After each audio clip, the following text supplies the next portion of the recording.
Type number 8, छूट देकर लाभ लेने के लिए, छूट देकर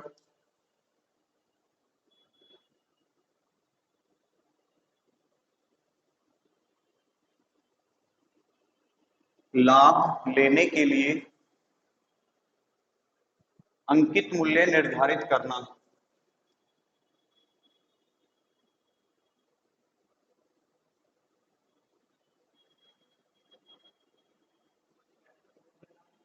चैप्टर चल रहा है बट्टा डिस्काउंट, और वो भी लास्ट में, आखिरी क्लास होगी आज इसकी, लास्ट क्लास है, इसके बाद नया चैप्टर शुरू करेंगे। ठीक है, क्वेश्चन लिखेंगे पहला,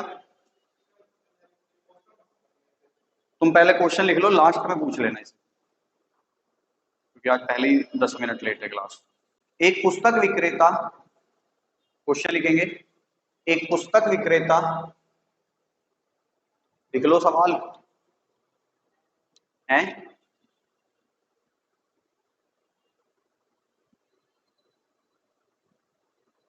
95 रुपए में, एक पुस्तक विक्रेता 95 रुपए में पुस्तक खरीदता है,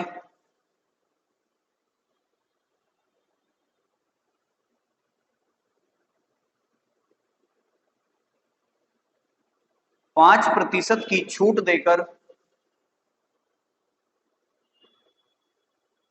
5% की छूट देकर 10% लाभ लेने के लिए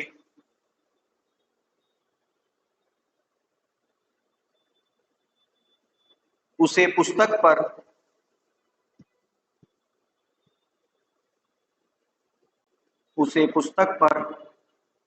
कितना मूल्य अंकित करना होगा। एक बात बताओ, क्वेश्चन में आपको दे रखा है सीपी कितना है, 95, ठीक है, या ऐसे कर लेते हैं, सीपी कितना दे रखा है 95, प्रॉफिट कितना लेना चाह रहा है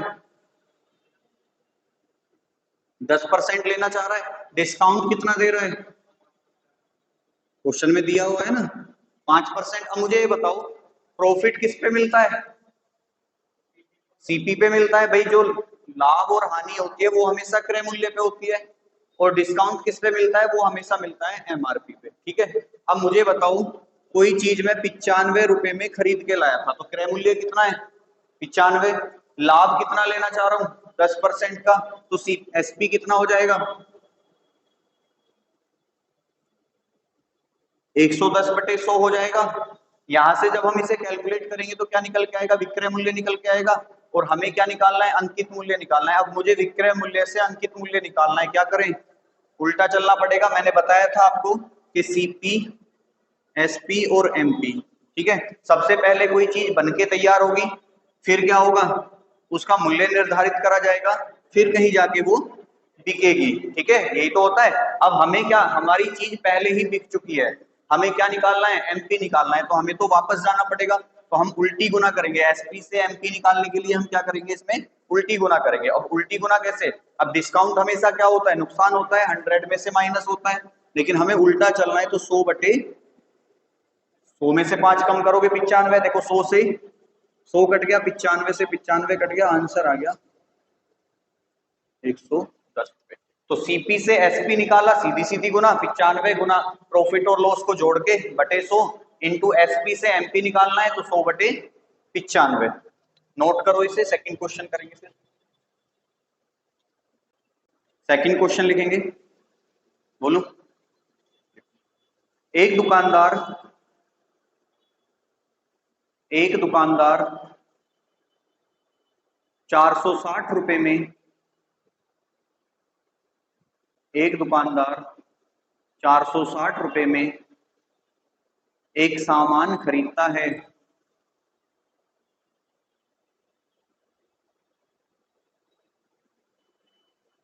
वह उस पर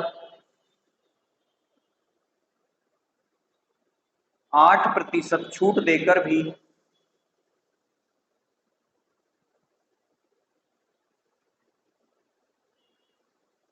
वह उस पर 8% छूट देकर भी 12%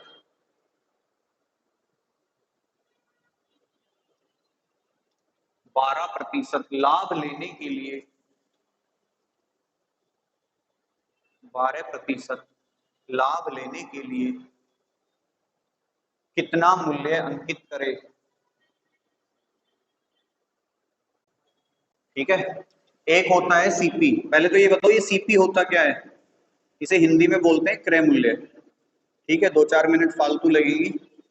क्रय मूल्य वो मूल्य होता है जिसपे कोई वस्तु बन के तैयार होती है, मतलब किसी वस्तु को बनाने में या खरीद कर लेके आने में आई हुई लागत क्या कहलाती है? क्रय मूल्य कहलाती है। अब सपोज करो तुम्हारा कोई बिजनेस है। अब सिंपल सी बात है, बिजनेस में या तो तुम माल बनाओगे कुछ या फिर माल खरीद के लाओगे कहीं से। ठीक है, तो जो भी तुम्हारी लागत आएगी वो तुम्हारे लिए क्या बनेगा? वो उसका क्रय मूल्य बनेगा। ठीक है, अब एक बात बताओ, जिस मूल्य पे तुम वस्तु को खरीद के लाए हो क्या उसी मूल्य पे बेच दोगे? नहीं बेचोगे। सिंपल सी बात है, जब वस्तु को तुम, और वो जो बेचने वाली चीज होती है वो कहलाता है सेलिंग प्राइस। हिंदी में इसे क्या कहते हैं? विक्रय मूल्य। क्रय मूल्य कौन सा? जिसपे कोई वस्तु खरीदी गई थी या बनी थी। विक्रय मूल्य कौन सा? जिसपे तुम वस्तु को बेच दोगे। अब वस्तु को खरीद के लाने से बेचने तक के सफर में दो काम होते हैं। क्या होते हैं? या तो भाई बेच के तुम लाभ कमाओगे या बेच के हानि कमाओगे। ठीक है, मतलब वस्तु को बेचने पे तुम्हें या तो लाभ होगा या क्या होगी? हानि होगी। ठीक है, जब हम लाभ और हानि को परसेंटेज में कैलकुलेट करते हैं तो अगर लाभ है, ठीक है, 100 में प्लस माइनस क्या करते हैं? Profit and loss. मतलब का कहने का ये है कि जब लाभ होगा तो 100 में प्लस करके कैलकुलेट करोगे और अपॉन में क्या लग जाता है?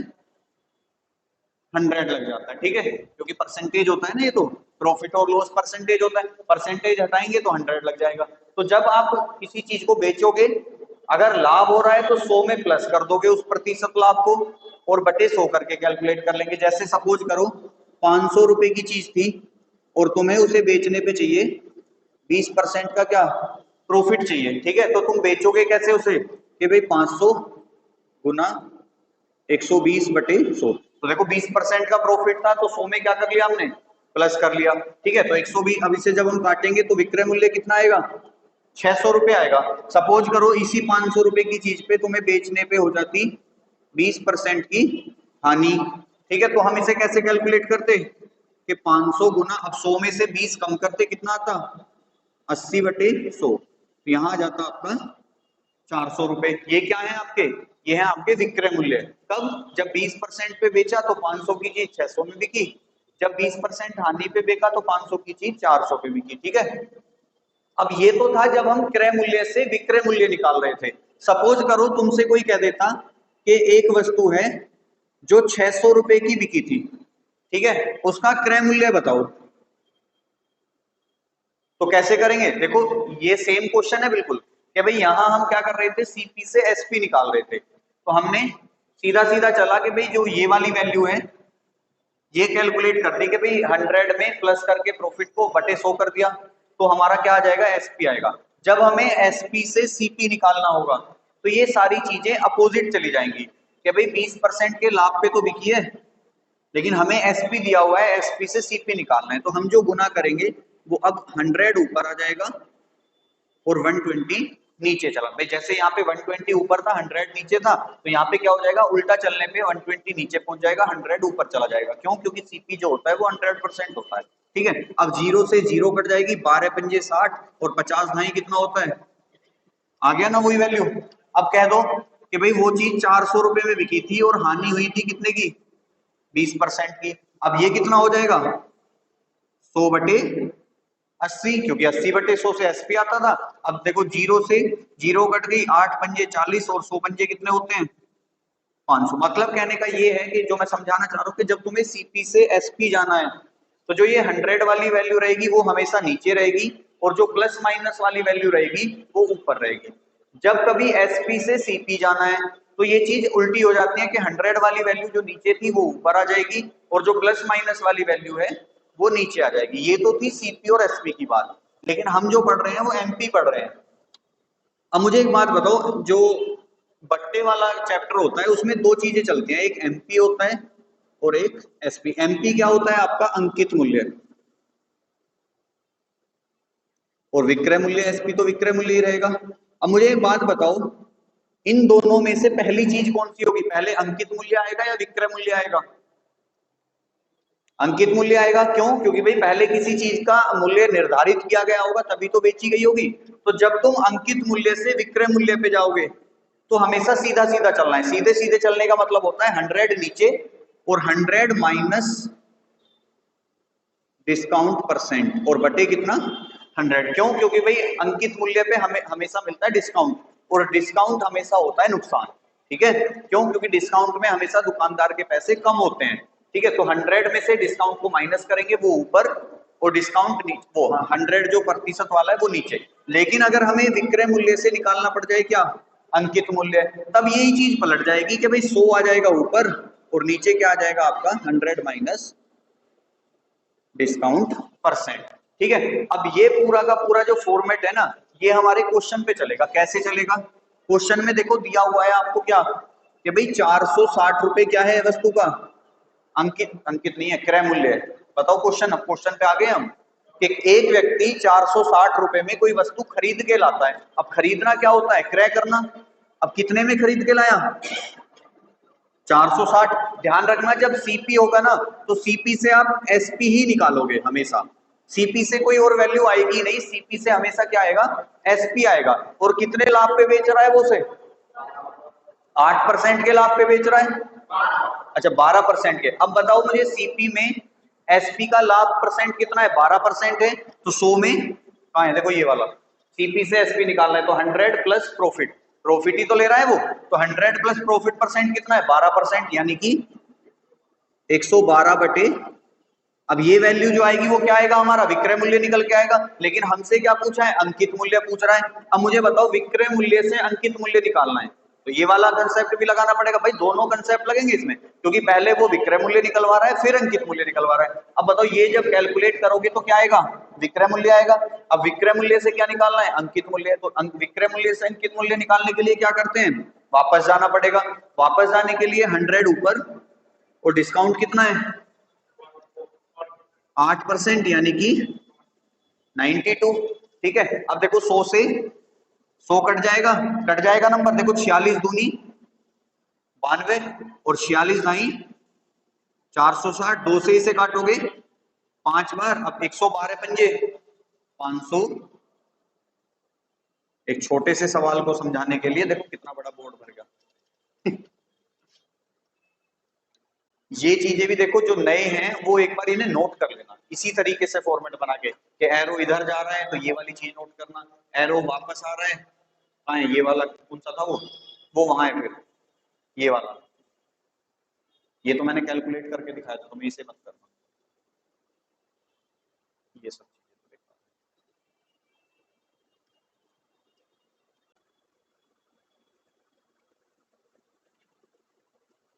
एक फर्नीचर 1740 रुपए में बनकर तैयार हुआ।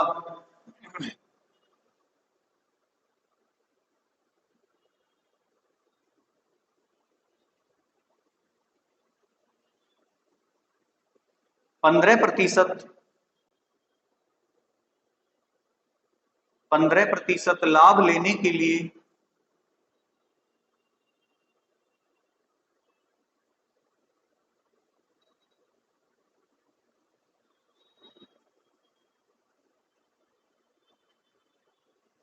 13%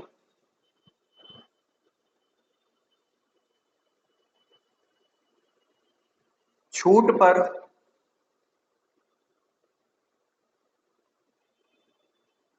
फर्नीचर का अंकित मूल्य कितना होगा?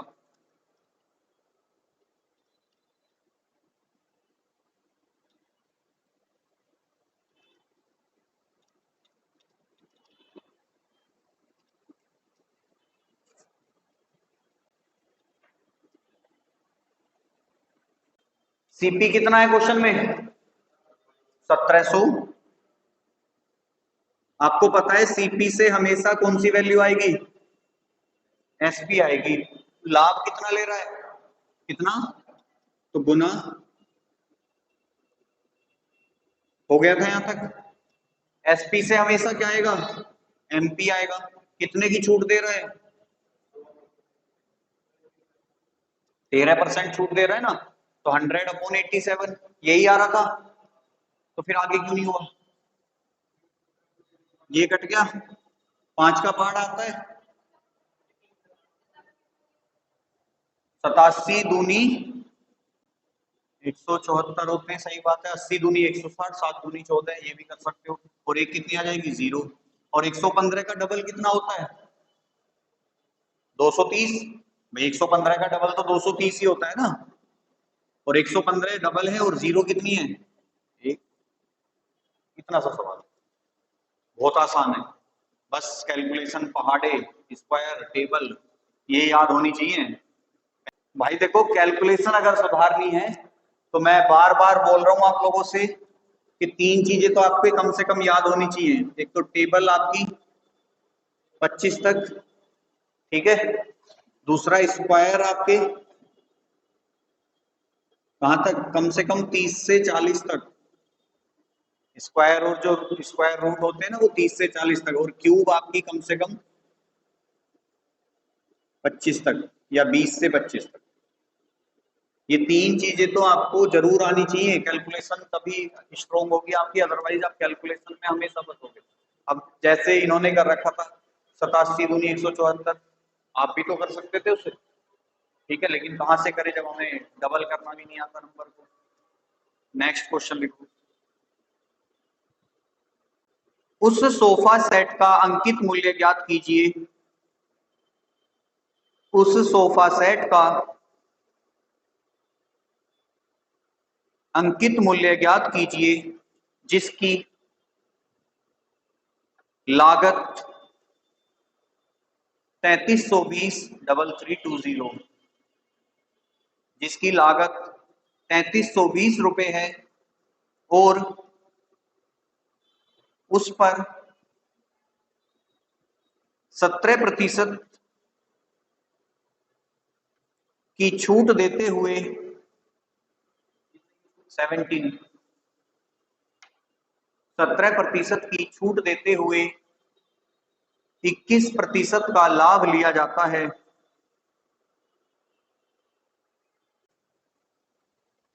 अमित त्यागी जी, जोली एलएलबी देखी थी? जगदीश सिंह त्यागी।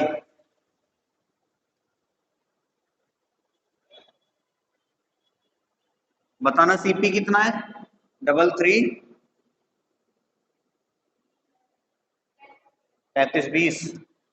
हाँ भाई, सीपी 3320 है। लाभ कितना ले रहा है? तो 121। डिस्काउंट कितना दे रहा है? तो 100/87, 83 होगा। देखो मैं तुम्हें बता दूं, हमेशा कोई ना कोई नंबर किसी ना किसी नंबर से रिलेट जरूर होगा। जैसे ये 83 इससे सीधा सीधा रिलेट हो रहा है। कैसे? 80 चौका कितने होते हैं? 320 होंगे ना, होंगे। और 3 चौक 12 होते हैं। 320 और 12 कितने हो जाएंगे? 320 + 12 332 ही तो होंगे। यहाँ भी कितने हैं? तो ये इस नंबर से ये नंबर 4 बार पूरा पूरा कटेगा, लेकिन 4 बार नहीं कटेगा, 40 बार कटेगा, ठीक है। क्यों? क्योंकि 0 भी तो है। अब 121 गुना 4, 100 चौका 400, 21 चौक 84, 484 0। जिस दिन ये कैलकुलेशन का दिमाग आ जाएगा ना तुम्हें, उस दिन समझ लो तुम मास्टर बन जाओगे। वैसे काटते रहना, 83 जिंदगी में नहीं कटेगा कभी भी, क्योंकि अभाज्य संख्या है शायद। कौन सा है? 9। जब कुछ वस्तुएं जब कुछ वस्तुएं मुफ्त में दी जाएं,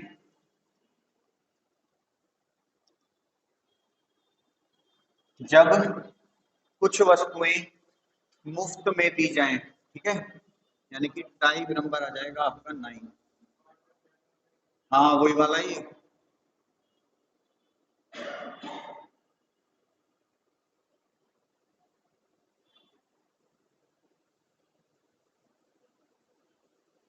क्वेश्चन लिखें, एक दुकानदार 6 खिलौने खरीदने पर, एक दुकानदार 6 खिलौने खरीदने पर 2 खिलौने मुफ्त देता है,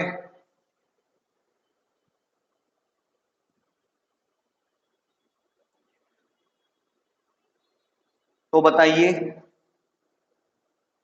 ग्राहक को, तो बताइए एक दुकानदार 6 खिलौने खरीदने पर 2 खिलौने मुफ्त देता है, फ्री फ्री फ्री फ्री 2 खिलौने मुफ्त देता है, तो बताइए ग्राहक को कितने प्रतिशत छूट प्राप्त होती है, ग्राहक को कितने प्रतिशत छूट प्राप्त होती है।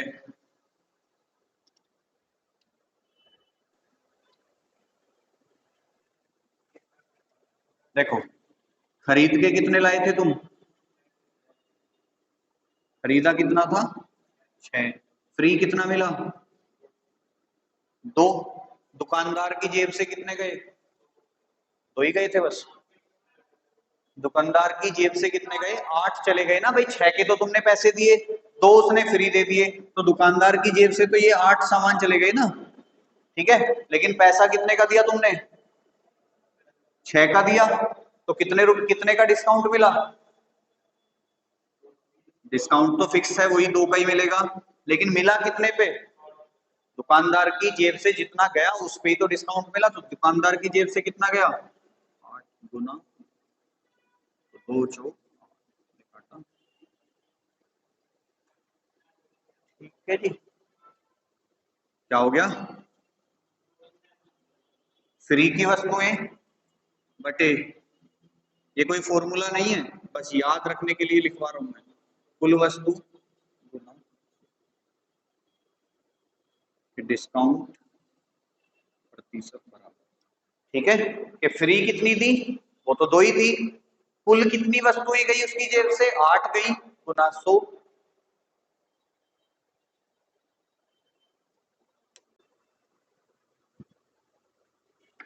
एक महिला, एक महिला जब 12 चूड़ियां खरीदती है, एक महिला जब 12 चूड़ियां खरीदती है तो उसे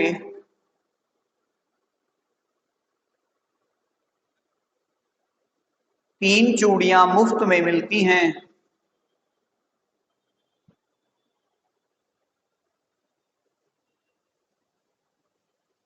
तो बताइए महिला को कितने प्रतिशत छूट प्राप्त होती है।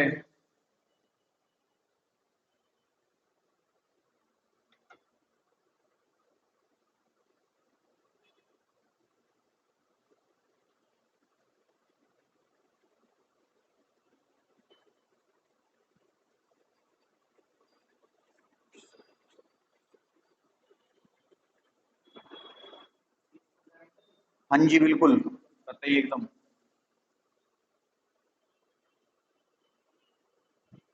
पक्का, क्योंकि भाई फ्री की वस्तुएं कितनी है 3, कुल वस्तुएं कितनी है भाई 12 खरीदी 3 फ्री में मिल गई, तो 12 और 3 और इंटू 3 से काटा 5 से काटा, तो 20% आपका सही आंसर, ठीक है। नेक्स्ट सवाल, एक व्यक्ति 40 वस्तुएं खरीदने पर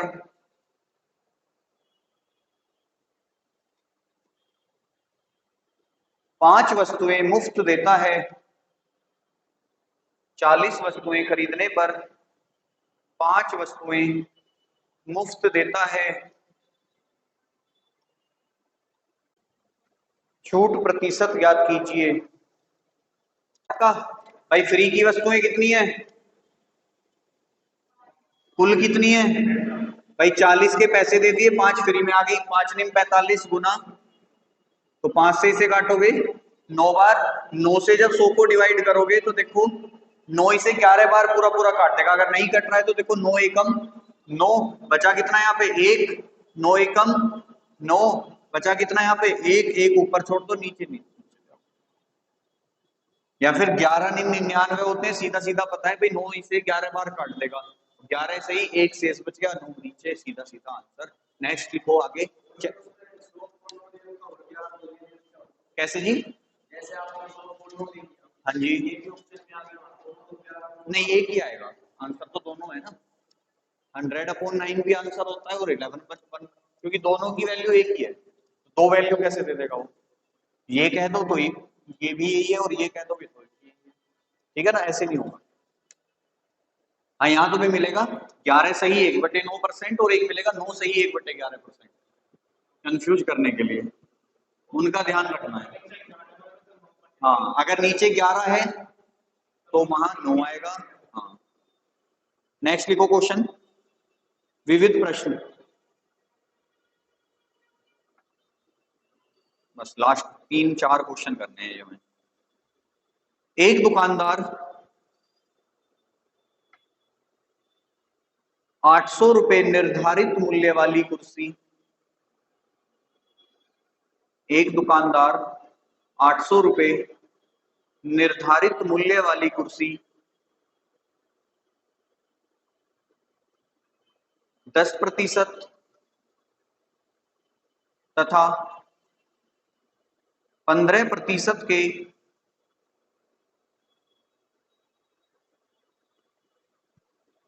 दो क्रमिक बट्टों पर खरीदता है,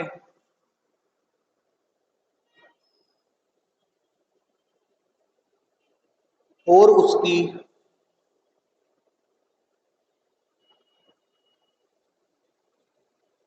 मरम्मत पर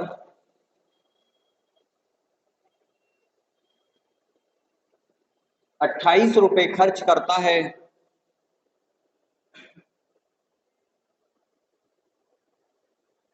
यदि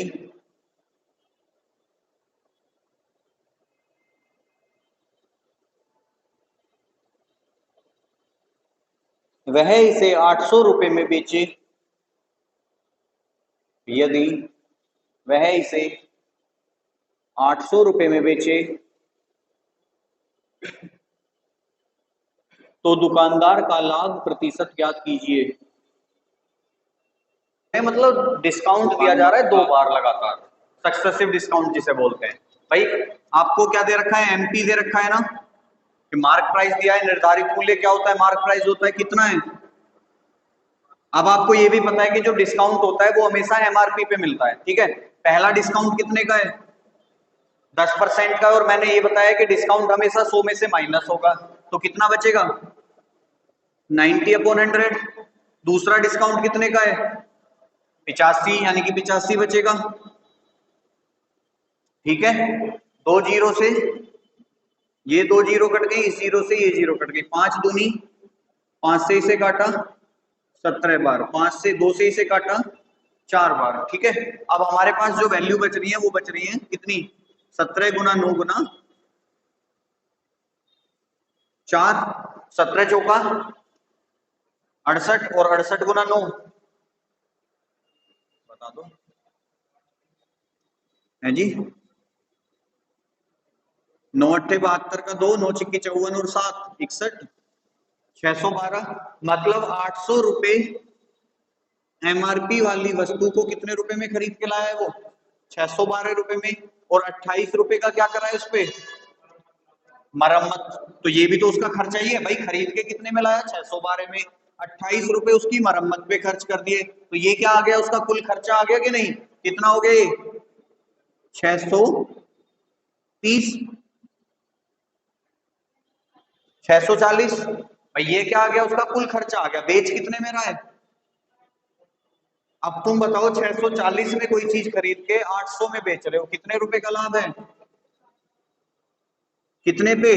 जो उसका खर्चा है, तो 640 गुना जीरो से जीरो, 16 चौका 4 से इसे काटा 25, ठीक है।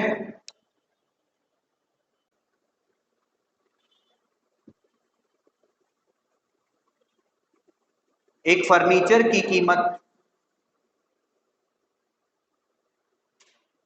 एक फर्नीचर की कीमत 3,000 रुपए है।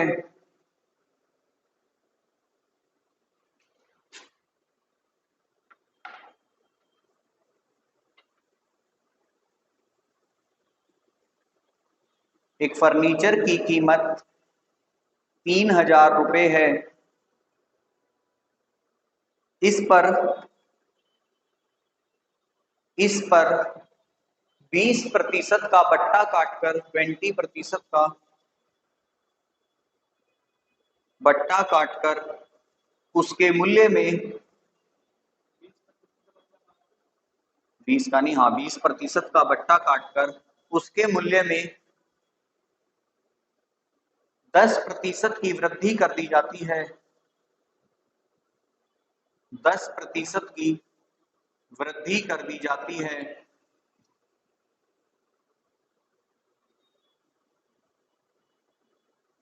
फर्नीचर का नया मूल्य ज्ञात कीजिए। स्क्वायर है जी,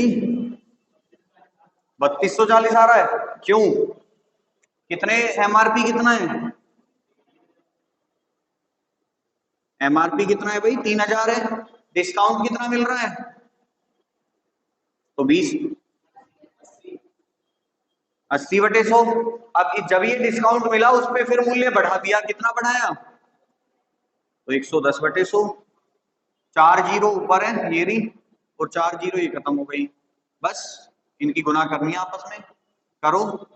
किस किस की करें? 8 दिया 24, और 24 गुना क्या रहे?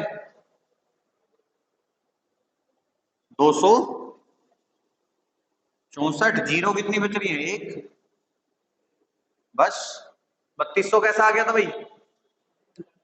चलो ये भी जरूरी था।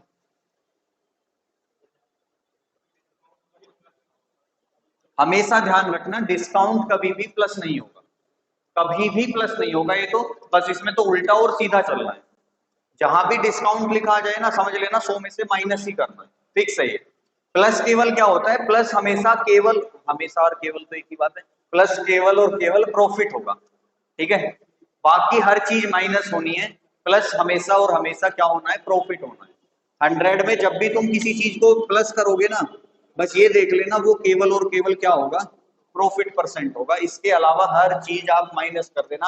और डिस्काउंट तो फिक्स है, वो हमेशा मैंने बताया, डिस्काउंट हमेशा दुकानदार के लिए एक नुकसान साबित होता है, ठीक है। जो चीज वो 2500 की बेचने वाला था, वो डिस्काउंट लगाने के बाद 2200 की बिकी है, तो नुकसान नहीं है। 2500 की बिकती तो फायदा था 300 रुपए का।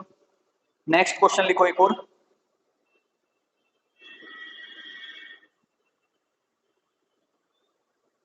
1000 अंकित मूल्य वाली वस्तु, 1000 रुपए अंकित मूल्य वाली वस्तु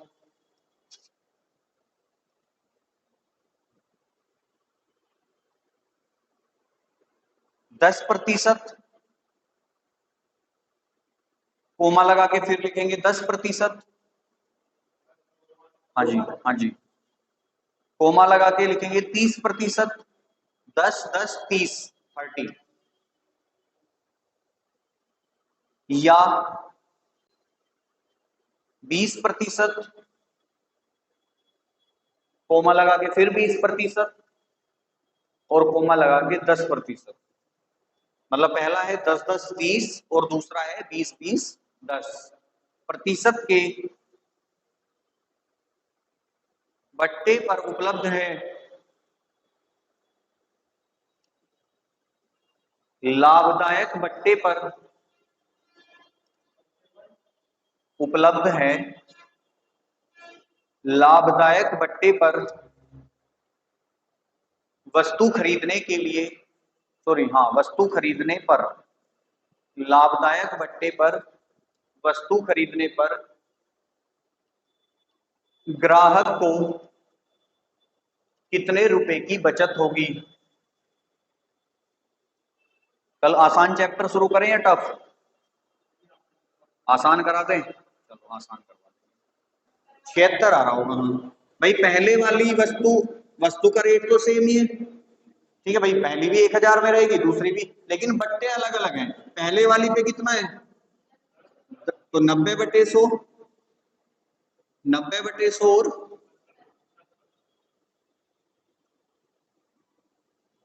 70/100। दूसरे वाले पे कितना है, 80/100, 80/100 और 90/100। कैसे करा ये कि पहला बट्टा 20% का है तो 100 में से कम कर दिया, दूसरा बट्टा 20% का है तो 100 में से कम कर दिया, तीसरा बट्टा 10% का है तो 100 में से कम कर दिया। इसमें क्या करा, पहला बट्टा 10% का है तो 100 में से कम कर दिया, दूसरा 100 में से कम करा, तीसरा 30% का है तो 100 में से कम कर दिया। कैलकुलेट कर लो दोनों का। देखो जीरो कितनी है नीचे, 6 भाई, 2 4 6, ऊपर कितनी है, 3 4 5 6, ठीक है। इसमें कितनी है भाई, 1 2 3 4 5 6, 2 4 6, तो 6 जीरो थे।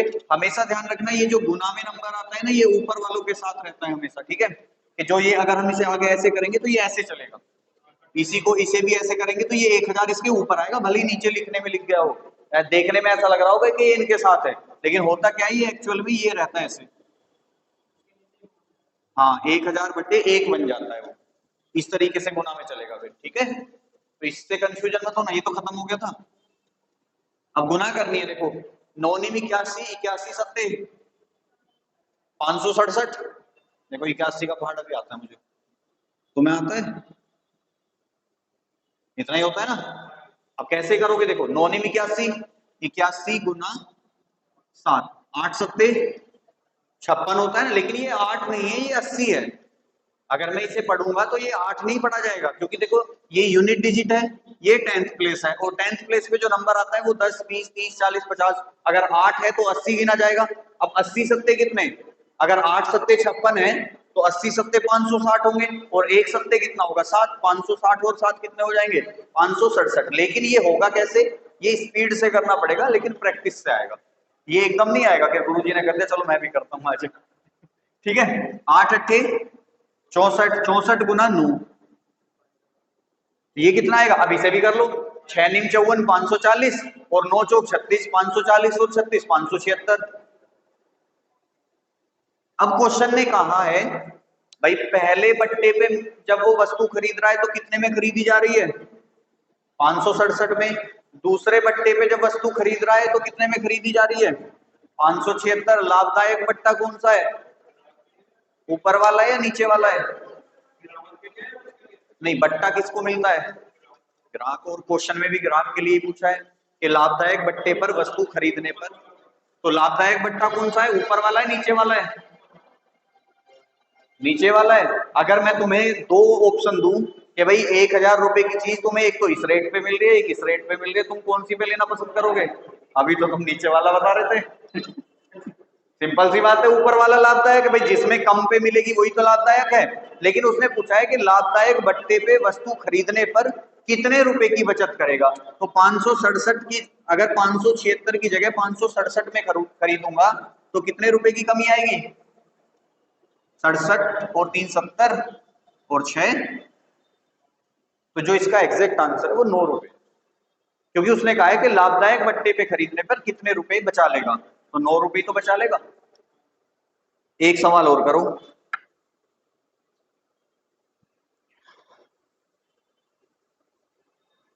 800 रुपए पर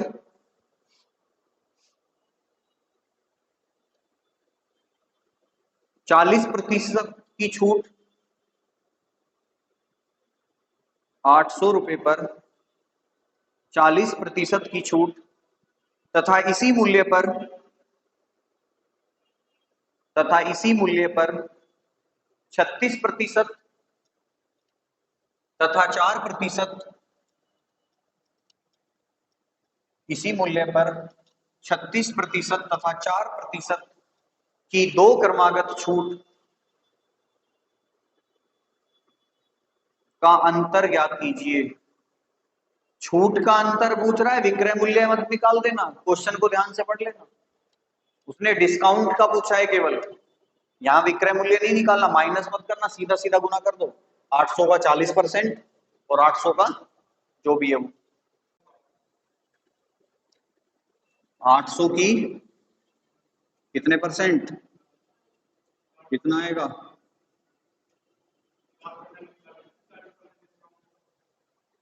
मैंने पहले बताया था छूट प्रतिशत निकालनी है, आंसर दोनों से सेम ही आएगा, कोई दिक्कत नहीं है, लेकिन हमें छूट दे रखा है तो छूट ही निकालो ना, तुम सेलिंग प्राइस क्यों निकाल रहे हो? हमें तो छूट दे रहा है कि भाई 800 पे 40% की छूट तो 320 रुपए, और 800 पे ही 36/100 गुना 4/100, जीरो से जीरो कट जाएगा, कुछ 4 दूनी 4 से काटा है जी, क्या हो गया? और कुछ कटेगा? अब तो नहीं कटेगा कुछ भी। 72 चौका 288, गलत कर रहे हैं हम इसमें, कुछ गलत कर रहे हैं हम, कुछ गलत कर रहे हैं, इसका 60% ही निकालना पड़ेगा सर, निकालना एक बार, कितना आ रहा है? जीरो से जीरो कट गया 8 छिंग, और ये कितना है? 800 का पहला डिस्काउंट कितना है? 36% है ना, कितने में बिकेगी? 64 में, तो 64/100, और दूसरा कितना है? 4 है तो 96 हाँ ऐसे ही होगा, ये दोनों से सेम ही आएगा आंसर, वो वहां कुछ गलती कर रहे थे, जीरो से जीरो, 4 दूनी, या एक काम करें काट लो, बड़े हैं नंबर, 4 से काटा बस, अब गुना कर लो, ये तो हो ही गया, इसे गुना करो, 64 दूनी 128 गुना 96/25, ये तो बड़ी टफ बैठेगी, करो कैलकुलेशन इसकी, ये कितना हो जाएगा? 9600, अब 28 की गुना करो, 96 दूनी 192, 8 6 48 का 8, और 8 9 72 और 4 76, कितना आ जाएगा ये? 8 8 22 11 12, यही आ रहा था, और अरे तो अभी इससे काटेंगे ना 25 से, किसे? इस वाले को? अच्छा 8 की गुना कर लें, हाँ ये भी सही है, अब इसमें हमें क्या करना है? लो ये लो, ये लो, अब भी यही है, 4 अट्ठे 32, 4 अट्ठे 32 और 3 35, 4 दूनी 8 और 3 11, 4 दूनी 8 और 1 4 एकम बटे, ठीक है। तो देखो जब हम 60% पे खरीद रहे थे तो कितने में थी? 480 में, जब हम 36 और 4% का डिस्काउंट लगा रहे हैं तो कितने में आ रही है? 491.52, यहीं पे लिख लेते हैं इसे अब, तो कितने का अंतर आ रहा है? 80 और 11 91, और 11 पॉइंट, ठीक है। इसका एक तरीका और भी है कि तुम 36% और 4% दोनों का एक सक्सेसिव डिस्काउंट निकाल लो, ठीक है, उसके बाद इस पे अप्लाई कर दो, तब भी आ जाएगा आंसर। ए 1200 रुपए अंकित मूल्य वाली एक वस्तु खरीदता है, ए 1200 रुपए अंकित मूल्य वाली एक वस्तु खरीदता है और 10% तथा 20%, 10% तथा 20% की दो क्रमिक छूट पाता है, क्रमिक का मतलब होता है लगातार, वह अपने क्रय मूल्य का मतलब जितने में खरीद के लाया, वह अपने क्रय मूल्य का 10% परिवहन पर खर्च करता है, परिवहन पर खर्च करता है,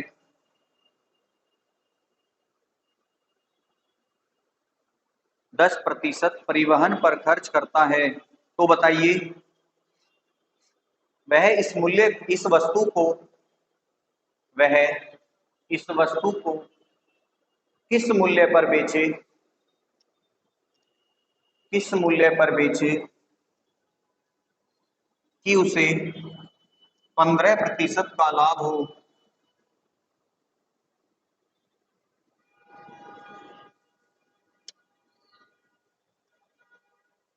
कि उसे 15% का लाभ हो। नहीं हुआ? बताओ तो पहला सवाल।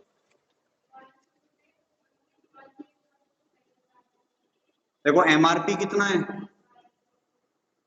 1200 रुपए। डिस्काउंट कितना है?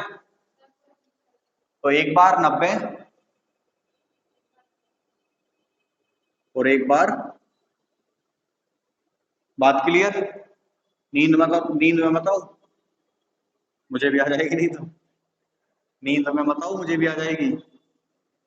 ठीक है, कितने में खरीद दी?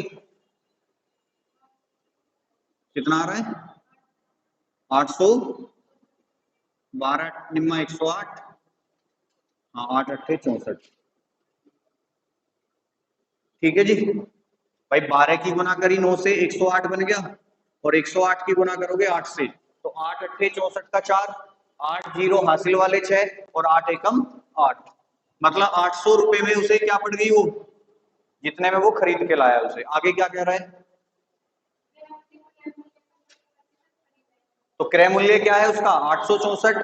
864 का 10% निकालो, कितना आएगा? 86.4।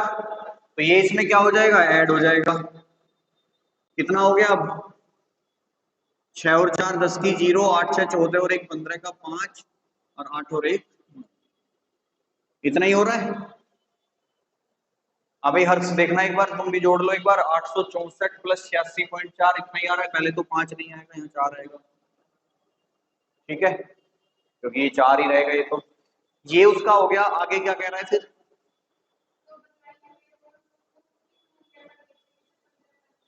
भाई 950.4 में उसका टोटल खर्चा है। अब लाभ कितना ले रहा है वो? 15% का। तो गुना 115/100।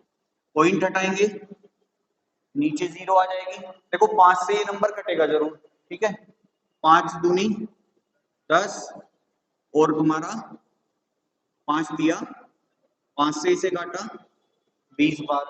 देखो 2 से ये नंबर जरूर कटेगा, 2 ढाई 20। अब 2 से ये तो कटेगा नहीं, ये जरूर कट जाएगा। कैसे कटेगा? 2 चौक 8, 2 सत्ते 14, 2 पंजे और 2 दूनी 4। ठीक है, अब हमारे पास देखो, अब इसे ही कैलकुलेट नहीं करते, नीचे लिख देते हैं। 4752 गुना 23/10 और 10, इनकी गुना करो। 23 दूनी 46। देखो ऐसा क्वेश्चन जब आए ना कैलकुलेटिव, तो हमारे पास 4 विकल्प होते हैं। जैसे जैसे तुम क्वेश्चन को सोल्व करते रहो, वैसे वैसे हमारी नजर विकल्प पे जरूर होनी चाहिए। जैसे मैंने इसे करा 23 दूनी 46। अब मैं देखूंगा कि मेरे 4 ऑप्शन में से कौन कौन से ऑप्शन की लास्ट डिजिट में 6 आएगा, क्योंकि भाई लास्ट डिजिट में 6 ही आना है, दशमलव के बाद 6 ही तो रहेगा। तो अगर मेरा ऑप्शन में 4 में से केवल एक ही नंबर ऐसा है जिसकी लास्ट डिजिट पे 6 आ रहा है, तो मुझे आगे सवाल सोल्व करने की जरूरत नहीं है, मैं छोड़ दूंगा। क्योंकि मुझे तो भाई आंसर निकालना है, आंसर मुझे मिल गया। पूरा सोल्व करके कौन सा कुछ अलग आंसर थोड़ी ना आ जाएगा, तब भी तो वो 6 वाला ही रहेगा आंसर। बस ये है कि अगर भाई एक से ज्यादा मिल रहे हैं तो एक स्टेप और आगे बढ़ जाओ। जैसे 23 दूनी 46 का 6, कैरी कितना 4, 23 पंजे 115, 115 और 4 119। अब अगर 6 2 आ रहे होंगे तो 96 वाला बता देगा फिर तुम्हें कि 96 कितने में आ रहे हैं। कितना आया था? 119 है ना। हासिल कितना? 11। 23 सत्ते 161, 161 और 11 172 का 2, हासिल कितना? 17। 172 है। 23 सत्ते हो गया, 2300 का 92, 92 और 10 102, 102 और 7 109। और डिवाइड किससे करना है? 100 से। और 100 से डिवाइड करने का मतलब है कि उतने ही अंकों के बाद दशमलव लगा दो। तो कितने अंक हैं, कितनी जीरो हैं? 2 हैं, तो 2 अंकों के बाद दशमलव लगा दो, तो आंसर आएगा 1092.96। मतलब अगर इस वस्तु को वो इतने में बेचेगा तो उसे कितने प्रतिशत का लाभ मिलेगा? 15% का लाभ मिलेगा। नोट करो, मोस्ट इंपोर्टेंट क्वेश्चन है, मतलब मोस्ट टफेस्ट क्वेश्चन बोल सकते हो इसको। अब जैसे इसका ऑप्शन देखो तुम इस क्वेश्चन के, पहला ऑप्शन है 1130.75, ठीक है। दूसरा ऑप्शन है 9750, ठीक है। तीसरा ऑप्शन है, नहीं 9750 तो दूसरे का लिखा, 1092.96। तीसरा ऑप्शन है 1125 और चौथा ऑप्शन है 11। अब देखो मैंने अपनी तरफ से तो नहीं बनाए ऑप्शन, ये चारों तुम्हारी किताब के ऑप्शन। मैंने बताया था कि ये चीज सोल्व करनी थी हमें, तो मैंने देखा 23 दूनी 46 आ रहा है। अब देखो केवल 6 एक ही ऑप्शन में आ रहा है, यही हमारा आंसर है 1092.96, यही है ना। तो मुझे आगे क्वेश्चन को करने की जरूरत नहीं थी, ना मुझे 100 से डिवाइड करना, ना मुझे 2 से डिवाइड करना, सीधा सीधा आंसर है।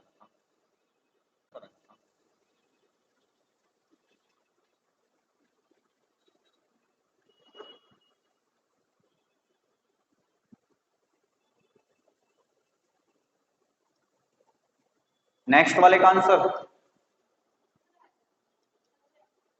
देखते हैं। तुम्हारा तो 1 ही होगा भाई त्यागी जी, 17 है ऑप्शन में।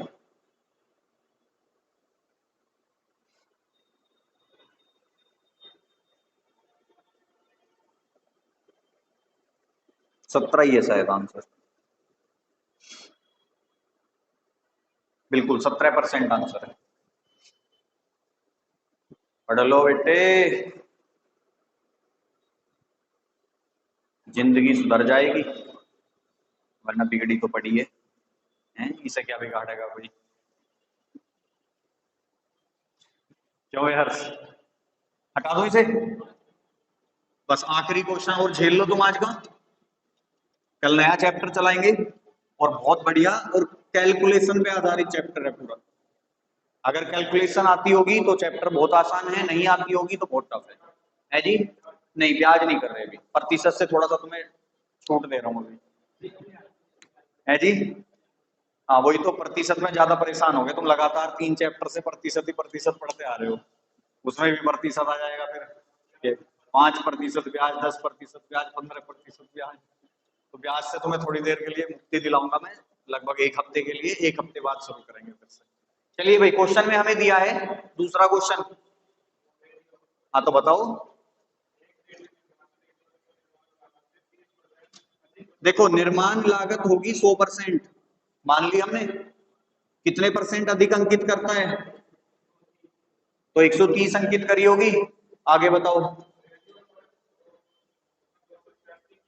ये प्रतिशत में है और इसकी वैल्यू कितनी दे रखी है, 286। 1% की वैल्यू कितनी आएगी, 286/130 आएगी कि नहीं। हमें सबसे पहले उसका लागत निकाल लो, कितना है 100%, तो गुना, इस जीरो से ये जीरो कट गई, 13 दूनी और 13 दूनी और 22 दाई, मतलब ये जो रेडियो बना था ये कितने में बना था, और लागत कितनी कर रखी थी उसने, ओ सॉरी एमआरपी कितनी रख रखी थी, 286। ऐसी करते हैं, ये देख लो 220 में बन के तैयार हुई थी, 286 लिखा था। अब बताओ आगे क्या कह रहा है वो, किस पे, लेवल कीमत पे दे रहा है। अब 286 पे कितने की छूट मिल गई, जीरो से जीरो कट गई, 9 छिक्की 54, 9 अट्ठे 72 और 5 77, 9 दूनी 18 और 7 बटे, यानी कि 257.4। 220 की चीज कितने में बिक रही है, 257.4 में कितने का लाभ ले लिया, 37.4 का। किस पे, सीपी यानी कि 220 पे, यानी कि 100 पे, यानी कि जीरो से जीरो खत्म हो गई, यानी कि इस जीरो से ये दशमलव भी खत्म हो जाएगा ना। तो ये बन गया 374/22 से कम